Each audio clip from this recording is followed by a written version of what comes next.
하나님과의 관계가 우리 모든 기초의 모든 관계의 기초이기 때문에 그렇죠. 하나님 관계가 잘 정립되어져야 그 위에 모든 관계들이 세워질 수 있기 때문에 그렇습니다. 여기 무너지면 다 무너지기 때문에, 다른 거 다 무너져도 이것관계는 붙잡고 있어야 되기 때문에 하나님과의 관계가 가장 중요한 관계다, 이렇게 말할 수 있겠고, 하나님과 관계가 잘 되어 있는 사람이라면 그 사람은 복받은 사람이다, 이렇게 말할 수 있습니다. 왜냐하면 인간에 주어진 모든 복이 하나님께로부터 오는 것이기 때문에 하나님과 관계가 잘 되어져야 그 사람이 복 있는 인생이다, 이렇게 말할 수가 있는 것입니다. 이 반대로 말하면 가장 무서운 저주가 뭔가 하면 하나님과의 관계가 끊어진 것입니다. 하나님과 단절된 관계, 그것이 바로 가장 무서운 저주인 것이죠. 그런 사람이 가는 곳이 정해져 있습니다. 구원은 그래서 하나님과 끊어진 관계를 다시 잇는 것, 다시 회복하는 것이 구원이다, 이렇게 말할 수가 있겠습니다. 지난 시간에 하나님께서 야곱에게 하신 말씀을 우리가 함께 나누었죠. 일어나서 베델로 올라가자. 그 베델이라는 의미는 처음으로 하나님께서 야곱에게 나타나셨던 곳이었고, 그에게 복을 약속하셨던 장소였으며, 반드시 내가 이 땅에 와서 여기서 내가 복을 받게 될 것이다 하고 약속하신 곳이기 때문에 베델이라는 곳이 특별한 의미가 있는 장소라는 것을 우리가 생각을 했습니다. 그런 점에서 이번 한 주간 여러분 어떤 생각을 해보셨습니까? 내가 올라가야 할 베델은 무엇인가? 회복해야 될 하나님의 관계는 무엇인가 하는 점에 대해서 한 번쯤 생각을 깊이 해보시는지 모르겠습니다. 아니면 그냥 또 한 번의 설교로 또 그냥 듣고 잊어버리는지 하는 생각을 해보게 되어집니다. 여러분, 이것은 하나님 앞에서 관계는 다른 사람 대신해 줄 수가 없습니다. 부모도 대신해 줄 수도 없고, 또 남편과 아내가 대신해 줄 수도 없고, 순장님이나 목사가 대신해 줄 수도 없습니다. 여러분 스스로가 하나님 앞에서 정직하게 관계를 점검해보고 이 관계를 회복해야 되는 여러분이 주어진 과제이기 때문에 것입니다. 그러므로 여러분을 도우시는 분이 있다면 그분은 성령 하나님밖에 없습니다. 성령께서 우리의 연약함을 도우시고 깨닫게 하시고, 우리가 깊이 묵상할 때 어디를 출발해야 되는가 하는 점을 알게 하는 것이 성령이시기 때문에 성령의 도우심 우리는 구해야 되는 것이죠. 하나님, 이 영적으로 다운된 우리 자신들이 바르게 빌드업하기 위해서 성령께서 우리에게 은혜를 베풀어 주셔서 어디서 출발해야 되는지, 어디로 가야 되는지, 무엇을 해야 되는지 하는 점들을 확인한 그런 시간들이 있기를 간절히 바랍니다. 오늘은 두 번째로 우리의 영적인 빌드업을 위해서 한번 다뤄야 될 주제가 바로 다른 사람과의 관계입니다. 사실 이 주제가 굉장히 어려운 주제입니다. 제가 이번 주간에 이 관계 문제를 생각하면서 혼자 끙끙 앓았습니다. 왜냐하면 나부터 잘 못하고 있는 게 많기 때문에. 어떻게 또 성도들 다 이 복잡한 관계 속에서 힘들어하며 살고 있기 때문에 이 주제가 상당히 쉽지 않은 주제라는 것을 먼저 생각합니다. 그런데도 불구하고 피할 수 없는 것은 사람은 태어나면서부터 관계를 맺고 살아가도록 그렇게 지음을 받았죠. 응애하고 태어난 순간 엄마가 생기고 아빠가 생기고 누나가 있고 형이 있고, 이 관계란, 이 가족이라는 관계가 이미 내가 좋든 싫든 형성돼 버립니다. 우리 그 안에 던져짐을 당하는 것입니다.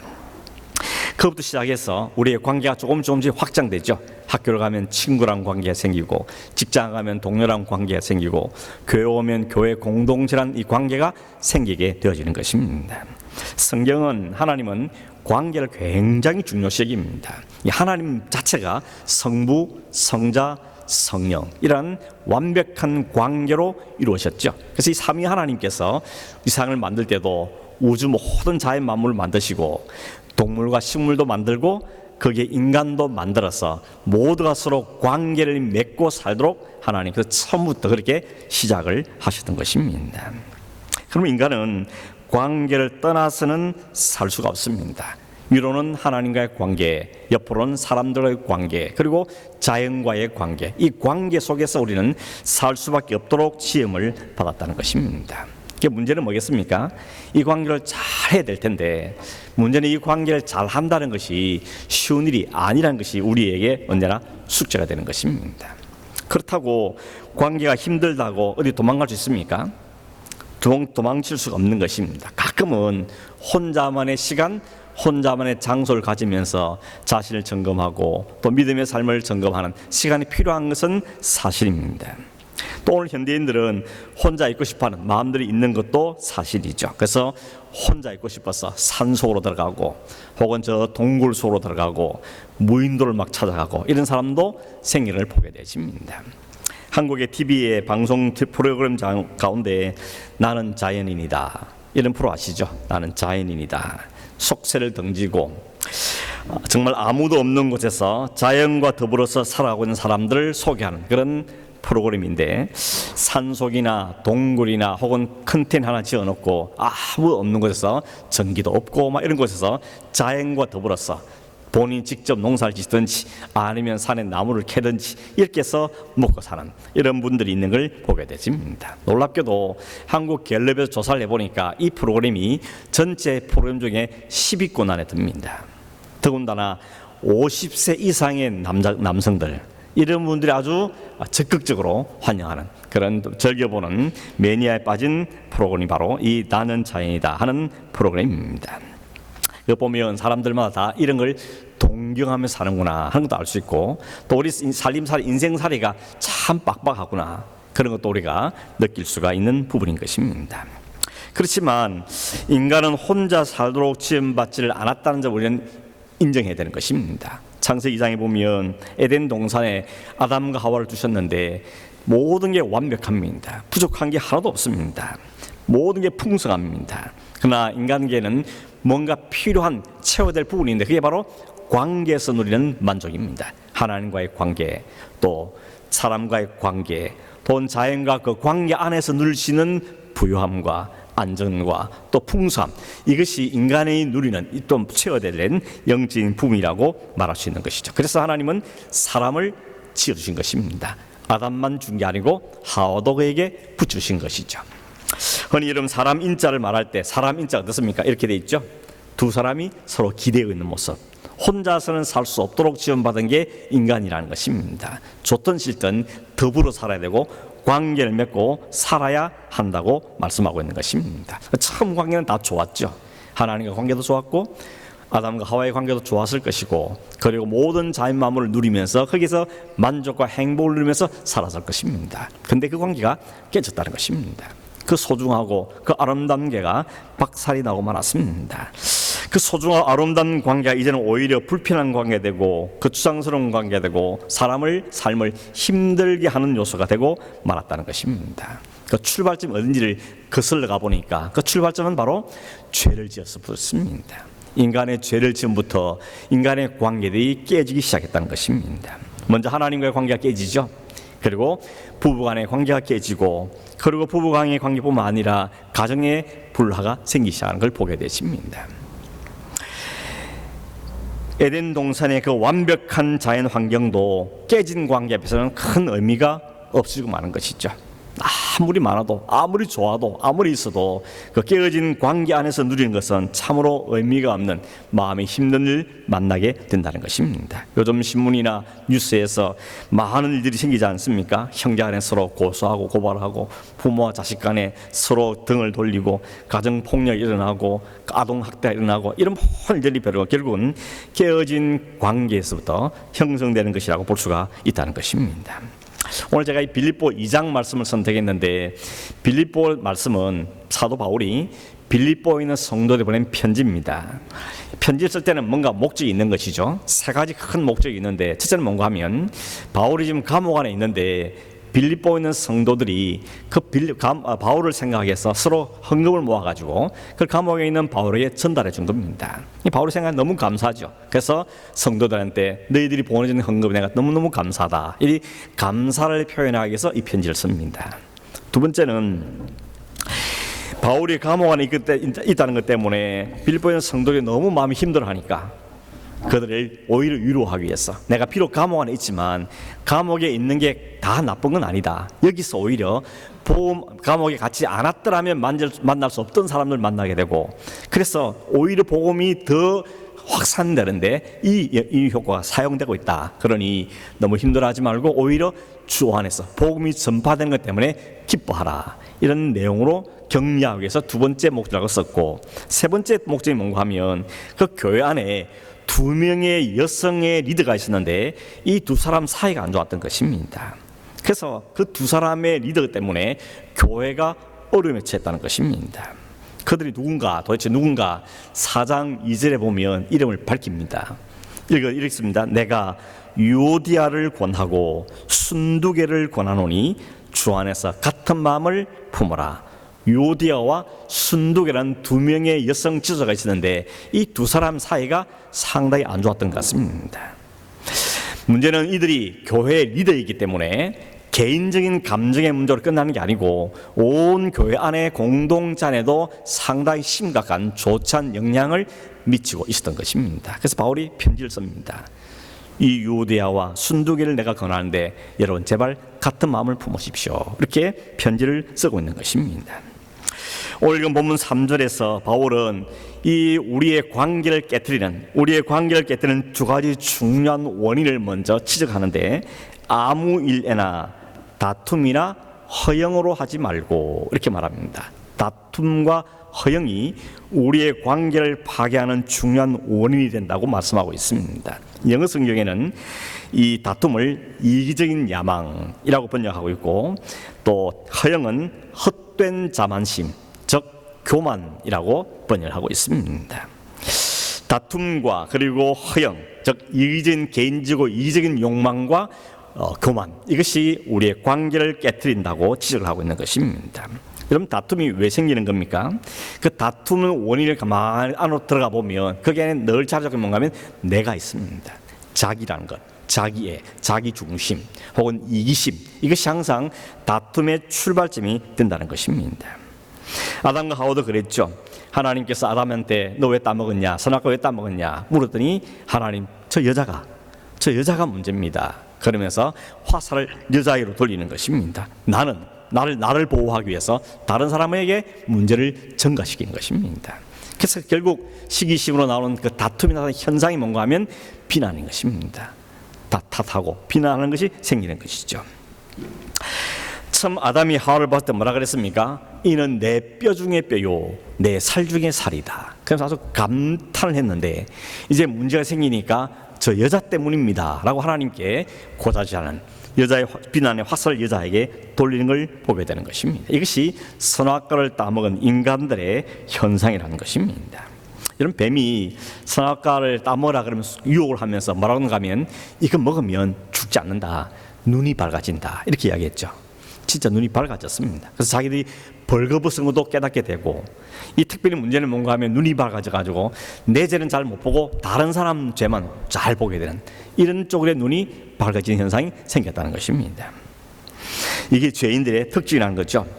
비난이라는 것은 자기 마음에 먼저 평화를 깨뜨립니다. 그리고 관계의 평화를 깨뜨리고 마음의 문을 닫게 만드는 것이 비난이라는 것이죠. 그래서 비난하면 그 관계는 깨어질 각오를 해야 되는 것입니다. 상대를 향한 비난은 반드시 그리고 부메랑이 돼서 돌아오게끔 되어 있습니다. 그래서 관계가 유지가 어려운 것이죠. 예수님도 그러지 않습니까? 비판받지 않으려거든 비판하지 말아라 라고 말씀하신 겁니다. 우리의 그 입, 우리의 혀로 가장 많이 짓는 죄가 바로 상대를 비난하는 것이죠. 이 말이라는 것이 가장 독성이 강한 것입니다. 특별히 가까운 관계에서의 비난은 아주 치명적인 것입니다. 남편과 아내가 혹은 부모가 자녀가, 형제와 형제가 서로 비난하기 시작하면 그 관계는 깨질 수밖에 없고 그 안에 유지하는 건 상당히 어려워지는 것입니다. 그래서 할 수 있는 말이 있지만 하지 말아야 될 말이 있다고 분명히 말하는 것이죠. 우리 속담에 낱말은 새가 듣고 반말은 쥐가 든다, 이런 말도 있죠. 내가 누군가를 비난하면 그 말이 그 사람에 들어가는 게 틀림없다는 것입니다. 반드시 들어가야 돼 있습니다. 혹시 내가 상대를 비난해도 그 말이 그 사람 귀에 안 들어갈 거다, 그렇게 생각하는 건 큰 착각인 것입니다. 어떤 통로를 통해서는 반드시 들어가게 돼 있죠. 더군다나 너만 알고 있어야 된다, 이렇게 말하니 더 빨리 들어가는 거 아시죠? 너만 알아 그랬는데 어느 틈엔가 듣지 말아야 될 사람이 이미 듣고 있다는 것입니다. 그래서 야고보가 뭐라 그럽니까?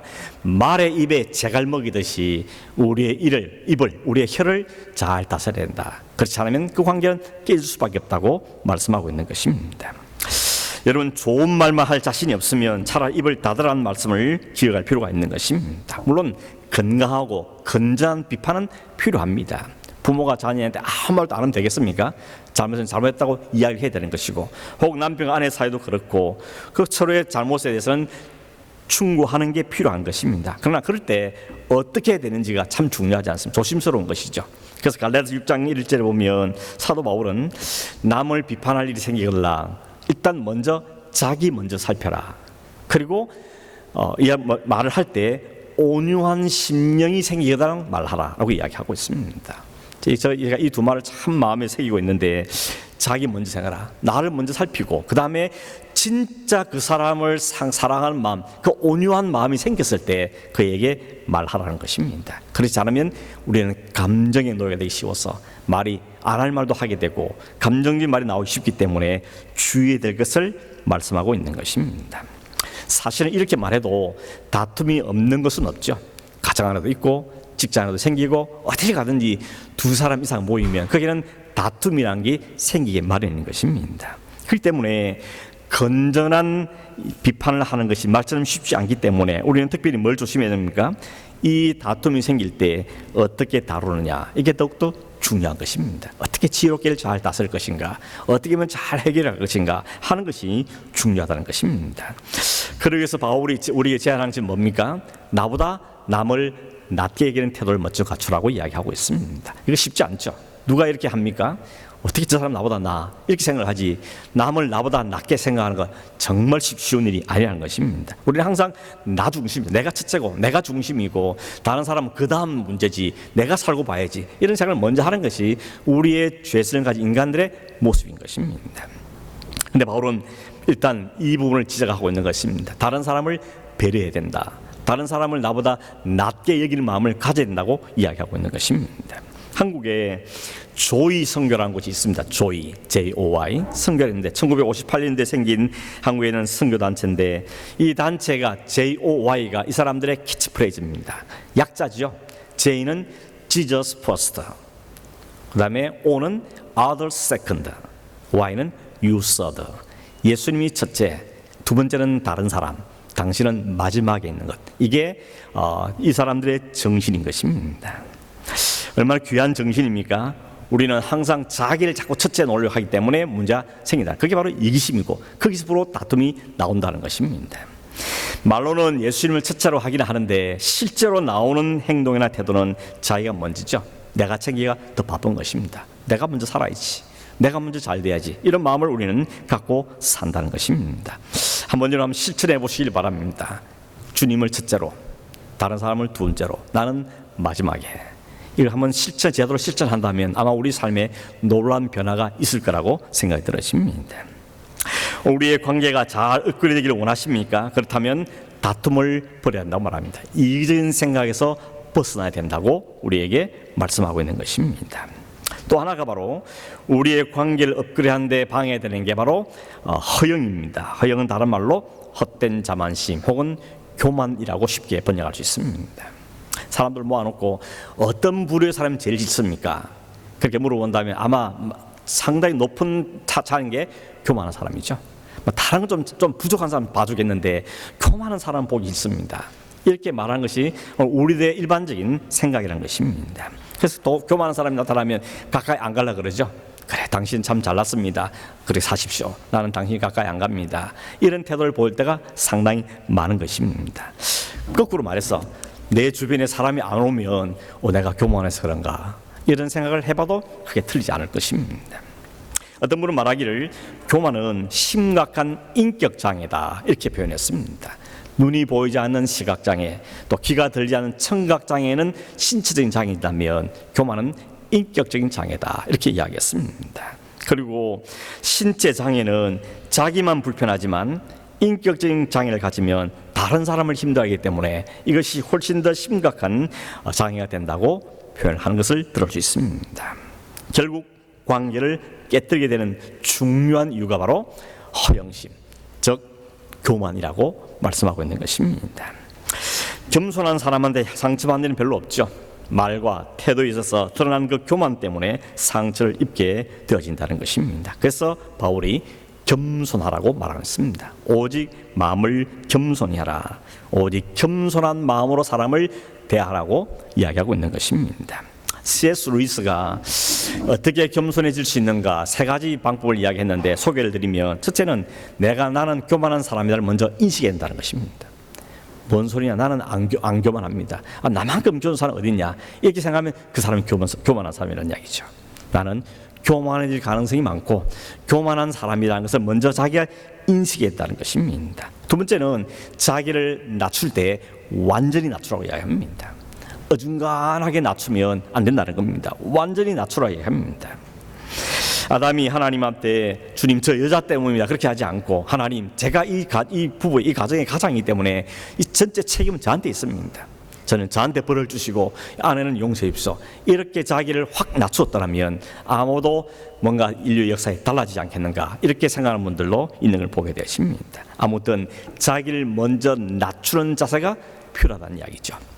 한 가지 예를 들면 15세기에 종교개혁자들 가운데 루트라는 이름을 들어보셨을 거고 쯔빙글이라는 분 이름을 들어보셨을 겁니다. 어느 책에 보니까 이 두 사람이 다 종교개혁을 위해서 자기의 전생을 바쳐 헌신한 사람들입니다.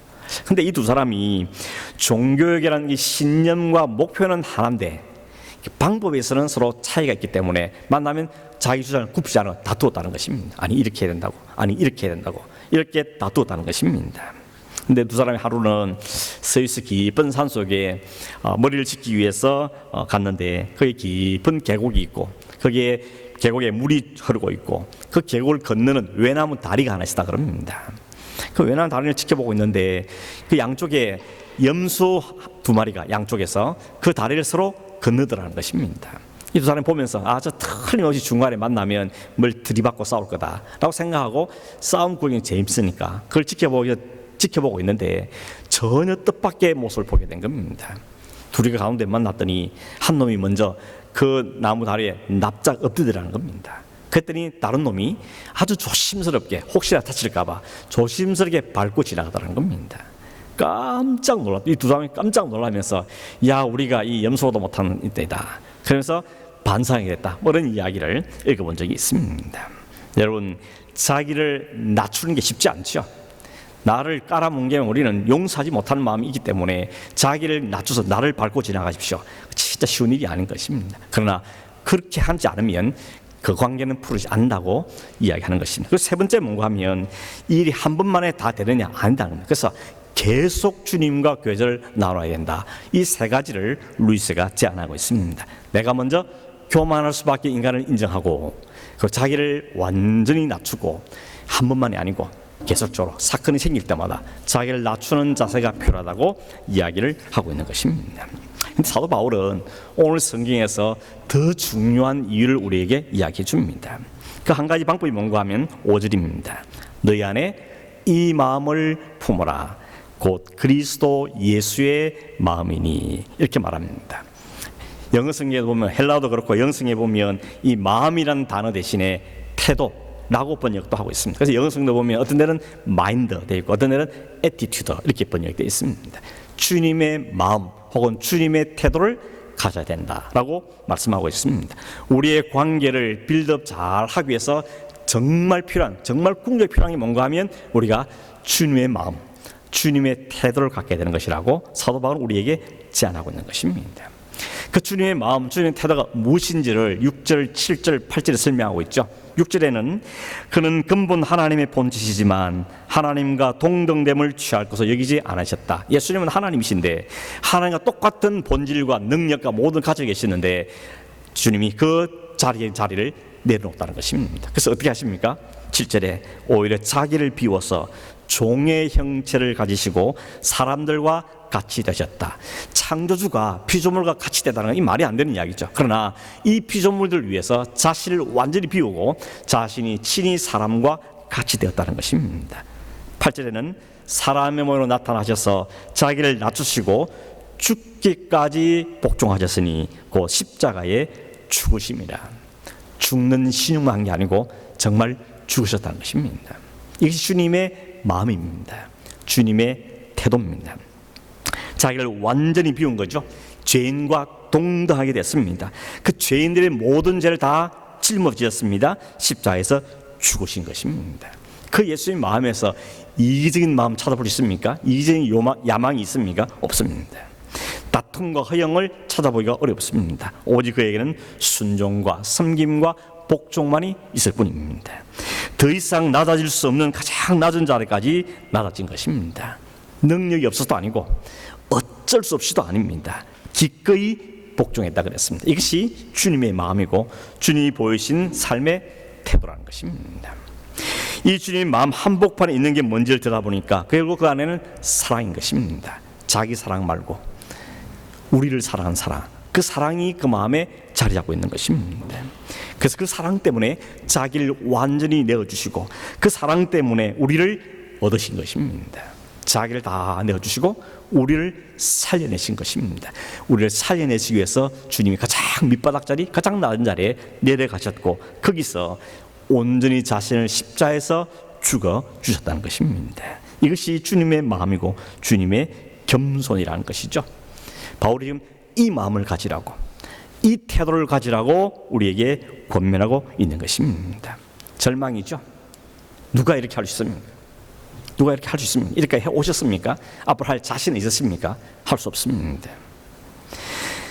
그렇게 하지 않으면 깨어진 관계를 회복할 길이 없다고 말하지만 우리는 그렇게 할 자신들이 없습니다. 능력이 없다는 것입니다. 우리의 관계를 잘 빌드업하기 위해서는 이 주님의 마음, 주님의 태도를 갖추라 말하는데 우리는 이 마음, 이 태도를 갖출 만한 능력도 없고 사실 마음도 별로 없죠. 내가 뭐 때문에 그 사람을 위해서 내가 죽어야 돼, 내가 왜 죽어야 되냐고 이렇게 말할 수 있는 우리의 마음이라는 것입니다. 그러고 싶긴 하지만, 그걸 용인이 있긴 하지만, 그래서 깨어진 관계가 회복되고 우리의 관계가 빌드업되길 바라긴 하지만 그러나 문제는 우리의 그만한 능력이 없다는 데 더 큰 문제가 있는 것입니다. 사실은 지금 이 순간에도 우리는 관계가 어려운 사람들이 있습니다. 가족 안에 있을 수도 있고 친구 안에 있을 수도 있고 어쩌면 교회 안에서도 있을 수 있는 것이죠. 그럼 우리는 어떻게 해야 되는 겁니까? 어떻게 예수의 마음을 품을 수 있습니까? 이게 해석책을 쭉 찾아보니까 예수의 마음을 품으라 말은 다른 말 바꾸면 예수의 마음으로 이식하라 이렇게 해석할 수 있다는 것입니다. 이식은 뭔지 아시죠? 간이 너무 안 좋습니다. 그럼 어떻게 해야 됩니까? 마지막 수단은 다른 간으로 바꿔야 되는 거죠. 그게 이식이 아니겠습니까? 그게 이식이라는 것입니다. 고장나고 탈이 나면 새 것으로 바꿔야 한다는 것입니다. 비실비실 열매가 잘 안 미치는 나무가 있으면 그걸 잘라다가 튼튼한 나무에다 접붙임을 새로 해줘야 그게 제대로 된 좋은 열매가 맺힌다는 것입니다. 그러므로 단지 마음으로 결심하고 나 겸손해야지 그렇게 한다고 해결되는 건 아니라는 것입니다. 이미 우리 경험해 본 바지요. 얼마나 자주 결심하고 얼마나 자주 무너졌습니까? 다시는 그러지 않겠다고 결심하고 혹은 사람 앞에 맹세도 했지만 그게 오래가지 못하죠. 그냥 꾹 눌러있다가 또 어느 순간 다시 폭발할 뿐인 것입니다. 사람의 결심만으로는 바뀌지 않는 것이 바로 인간의 죄성이라는 것입니다. 그래서 바울은 주님의 마음으로 이식되었다고 이야기하는 것입니다. 우리의 성품을 드러내고 주님의 마음으로 채워야 한다는 것입니다. 바울이 그죠? 나는 죽고 그리스도로 살고 이게 그 의미인 것입니다.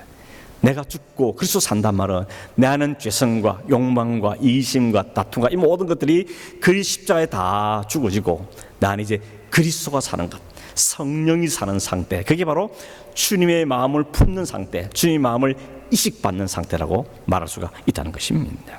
갈라디아서 2장 20절에 말했죠. 내가 그리스도와 함께 십자가에 못 박혔나니 그런데 이제 내가 사는 것은 내가 사는 것이 아니요 내 안에 그리스도께서 사신 것이라. 이게 체인지된 이식된 그리스도인의 상태라는 것입니다. 사도 바울이 어떤 사람이었습니까? 예수 믿는 사람 잡아 죽이려고 눈이 벌겋게 설치던 사람이었습니다. 그런데 그를 바울이 찾아옵니다. 그리고 네가 왜 나를 핍박하냐? 당신 누군데요? 네가 핍박하는 예수다. 그때 바울은 땅바닥에 완전히 엎어지죠. 3일 동안 먹지도 못하고 마시지도 못하고 보지도 못하는 죽은 상태에 들어갔습니다. 하나님 예수님이 그를 죽여버렸습니다. 요나가 물속에 뱃속에 3일간 있었죠. 죽은 상태를 말하는 것입니다. 그리고 3일 후에 성령에게 사서 안수하고 그를 기도했더니 그가 다시 살아가게 되는 것입니다. 죽고 새로 산 것입니다. 원어성경에 보면 이 사건은 한 번의 사건이 아니고 반복된 사건이라고 이야기합니다. 내가 그리스도와 함께 죽고 그리스도와 함께 다시 산다. 이것이 한 번만이 아니고 날마다 반복적으로 계속해서 일어나야 한다는 것입니다. 내 안에 교만이 올라올 때마다, 내 안에 시기심이 올라올 때마다, 내 안에 욕심이 올라올 때마다 또 주님의 십자가에 다시 가서 나를 못 박아 죽여야 한다는 것입니다. 그리고 그것이 죽어지고 내 안에 성령이 부르시는 그 마음이 다시 채워질 때 비로소 우리의 마음속에 주님의 다스림을 받는, 주님이 영향을 받는 삶의 열매가 나타나게 된다는 것입니다. 이런 준비하다가 이런 재밌는 글을 봤는데, 돼지를 깨끗하게 목욕시키고 막 향수를 뿌리고 그래가지고 대리 위에 넣으면 얼마나 간다 그럽니까? 금방 또 진흙이 뒹굴고 지가 싸지를 풀어놓은 그 똥오줌에 그냥 몸을 뒹군다는 것입니다. 그런데 그 돼지 심장을 꺼내고 그래서 양의 심장을 이식시켰더니 오만큼 깨끗하게 살더라는 겁니다. 믿거나 말거나 합니다. 어디서 봤는데, 어디서 기도 잘 안 나는 이야기인데, 이게 이식이란 거죠. 그 상태 그대로 두면 고쳐서는 안 된다는 거죠. 고쳐 쓸 수가 없다는 겁니다. 완전히 바뀌어야 된다는 것이죠. 누구든지 그리스도 안에 있으면 뭐라 그러죠? New Creation이라고 그러지 않습니까? New Creation, 새롭게 창조된 것입니다. 그게 그리스도인이라는 것입니다. 혹 이렇게 말하면 나는 아직도 멀었네, 나는 아직도 많은데, 맞아요. 우리가 완벽하지는 않지만 날마다 그분을 청소하고 지어야 된다는 것입니다. 사도 바울도 그러죠. 나는 날마다 죽노라. 아니, 사도 바울 정도 되는 사람이 날마다 죽는다 말하면 우리는 못 자란 말이냐. 기가 죽어도 이렇게 기가 죽을 리 없죠. 우리는 노래 부르지 않습니까? 예수님처럼 그렇게 살 수 없을까? 예수님처럼 바울처럼 그렇게 살 수 없을까? 이렇게 노래까지 부르고 있는데, 바울은 나는 날마다 죽는다. 나는 날마다 죽는다. 나의 나대는 하나님의 은혜다. 이렇게 고백하고 있으니 결국 우리가 가야 할 길도 사실은 그 길 밖에 다른 길이 없다는 것입니다. 성도는 성령에서 그리스도의 마음을 통제받는 사람이다 라고 말할 수 있는 것입니다. 사탄은 계속 우리에게 죄성을 일으키고 죄책감을 불러일으키고 계속 관계를 깨뜨리고 할 때 계속 거기에 우리 마음을 내어주지 않고 주님께 우리 마음을 내려주셔서 주님이 나를 통제해 주시기를, 주님 내 감정도 다스려 주기를, 주님이 내 삶, 인간의 내 삶의 주인 되어 주시기를, 그렇게 간구하며 엎드리며 날마다 기도하는 게 필요한 것이죠. 바울은 날마다 그렇게 하고 있다고 말하고, 이미 이루었다고 말하지 않고 앞으로 이루어질 완벽한 나를 향해서, 표대를 향해서 나는 날마다 달려가고 있다라고 이야기하고 있다는 것입니다. 여러분, 힘듭니다. 관계를 잘 해간다는 것만큼 세상에 어려운 일은 없습니다. 더군다나 가까운 사이에서 문제가 틀어지면 그만큼 힘든 일이 없습니다. 목사는 없을 것 같습니까? 보통 같은 업종에서 일이 생긴다 그러죠. 목사는 목사끼리 일이 생기는 겁니다. 참 꼴보기 싫어, 안 만나면 좋겠어, 이렇게 교만해, 이런 마음을 품게 되는 게 현실인 겁니다. 그 마음을 생길 때마다 주님 앞에 기도하면, 야, 너는 어떤데? 이런 마음 들 때마다 또 확 죽죠. 그래서 죽어야 되는 겁니다. 또 죽고 그 관계를 다시 회복하기 위해서 애를 쓰게 된다는 것이 쉽지는 않습니다. 아마 세상 끝날까지 다 이루지 못할 겁니다. 그냥 적당히 유지할 정도뿐이지 정말 진심으로 용서하고 관계를 맺고 크게 이룰 사람이 주님 말고 누가 있을까요? 이룰 수 없습니다. 그러나 그 주님을 닮아가는 건 우리가 해야 되는 것이죠. 그걸 닮아가는 데서 성령이 우리 안에 주장했을 때 일이 가능하다고 이야기하는 것이고, 그래서 성령의 열매라 그러지 않습니까? 성령이 맺게 하는 열매지 내가 각오하고 열심히 품다고 되는 것이 아니라는 점을 이야기하는 것이죠. 그럼 우리는 어떻게 해야 됩니까? 내 책임 아니 가만히 있어야 됩니까? 아니요. 성령께 자신을 자꾸 내어드려야 되는 것입니다.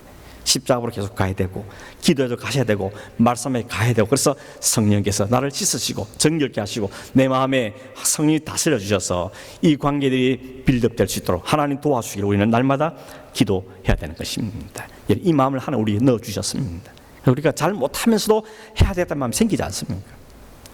해보려면 잘 안 되지만 그래도 해야 되지 않느냐, 부담감이 생기죠. 그게 바로 하나님 우리에게 넣으신 마음인 것입니다. 그리스도인이기 때문에 생기는 거룩한 부담감이 우리에게 생기시는 것입니다. 그래서 우리는 교만해질 수가 어려운 것입니다. 나를 알기 때문에, 내 모습을 알기 때문에, 내 현주소를 알기 때문에 하나님 앞에 겸손해질 수밖에 없는 마음을 갖게 만드시는 것입니다. 그리고 우리를 다듬어 가시는 것입니다. 그러니 여러분, 우리의 관계를 잘 업그레이드하고 잘 빌드하기 위해서 우리가 갈 곳은 결국은 주님 앞으로 가는 겁니다. 십자가 앞으로 가는 것밖에 방법이 없습니다. 그밖에 없습니까? 예, 그밖에 없습니다. 그리스도 안에 가서 우리가 죽어진 것 외에는 다른 게 없습니다. 다른 사람 죽으라 할 것이 아니고 내가 죽지 않으면 우리는 자유로울 수가 없다는 것을 우리에게 분명하게 말씀하고 있는 것입니다. 여러분, 하나님께서 우리에게 관계를 회복할 수 있는 길을 제공해 주셨습니다. 주님이 우리 위해서 죽으셨기 때문에.